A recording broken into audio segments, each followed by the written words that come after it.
Hello everyone. Today, let us analyze the poem The Shark by E.J. Pratt. E.J. Pratt was born on 4 February 1882 at Western Bay, Newfoundland. He was the professor in the Department of English, Victoria College.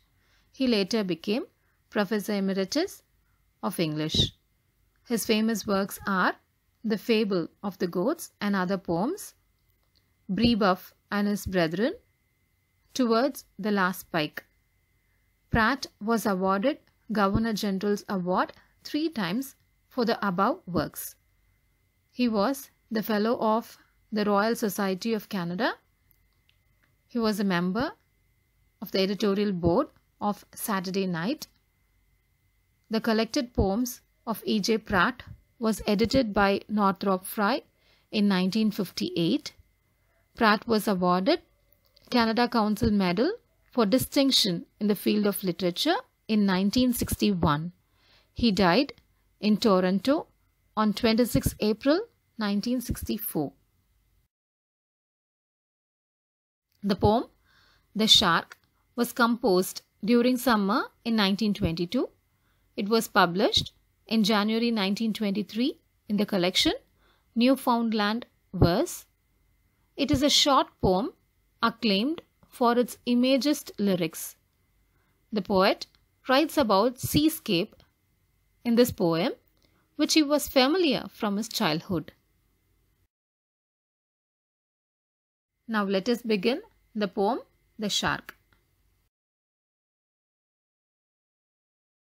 Stanza 1. He seemed to know the harbour, so leisurely he swam, his fin, like a piece of sheet iron, 3-cornered, and with knife edge, stirred not a bubble as it moved with its baseline on the water. He seemed to know the harbour, so leisurely he swam. The poet begins the poem saying that the shark is familiar with the ambience. He knows the harbour in the sea very well, that he moves leisurely in a relaxed manner. His fin, like a piece of sheet iron, 3-cornered and with knife edge. The poet uses simile to describe the shark's fin, which is like a piece of sharp iron sheet having 3 corners. He compares it to a sharp knife. Stirred not a bubble as it moved with its baseline on the water. The shark is so gentle in its movement that it did not let a bubble rise as it moves in the water. Stanza 2. His body was tubular and tapered and smoke blue, and as he passed the wharf, he turned and snapped at a flat fish that was dead and floating.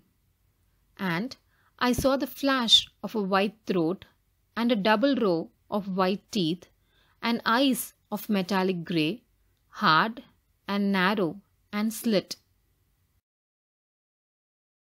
His body was tubular and tapered and smoke blue. The poet continues to describe the shark in the second stanza. He says that the body of the shark is tubular in shape, that is, long, round, and hollow like a tube. It is then tapered, that is, reduced in its thickness towards the end. It is smoke blue in color.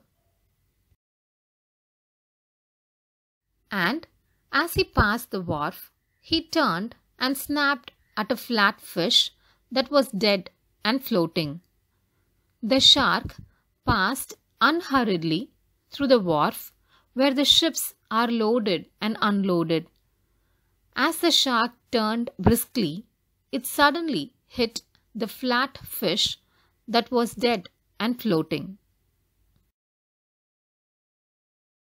And I saw the flash of a white throat and a double row of white teeth and eyes of metallic grey, hard, narrow, and slit.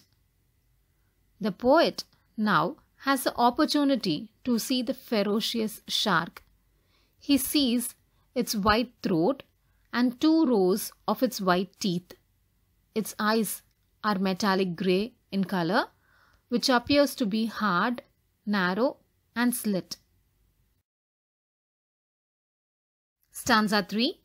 Then, out of the harbour, with that 3-cornered fin, shearing without a bubble the water, lightly, leisurely, he swam, that strange fish, tubular, tapered, smoke blue, part vulture, part wolf, part neither, for his blood was cold.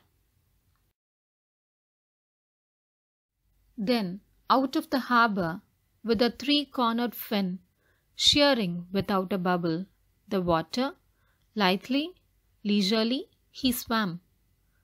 The poet now says that the shark moves out of the harbour after having its prey. It swims with its sharp 3-cornered fin, cutting through the water without stirring a bubble. The shark is able to move and bend easily, freely, in a leisurely way. The shark has gone from the harbour, but its image lingers in the poet's mind. He recollects the strange fish, which was blue in color, tubular, and tapered in shape. It has the characteristics partly of the vulture and partly of the wolf. Both the vulture and wolf are fearful predators which kills and eats other animals. The shark can be categorized as neither of them, as it appears to be calm and serene. However, it is a cold-blooded, that means being cruel without showing any pity. The various themes discussed in the poem are appearance versus reality. That is, the shark may appear to be quiet and calm, but in reality it is a strong predator which kills other fishes. The second one is violence. The poet conveys a violent nature of the shark in the sea. The poet uses vivid images and unusual thoughts. War and nature is also another theme of this poem. The poet uses symbols to give realistic picture of the precarious shark in the sea. Here are a few references for further study.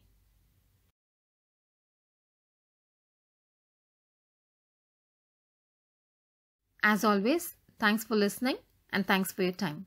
Thank you.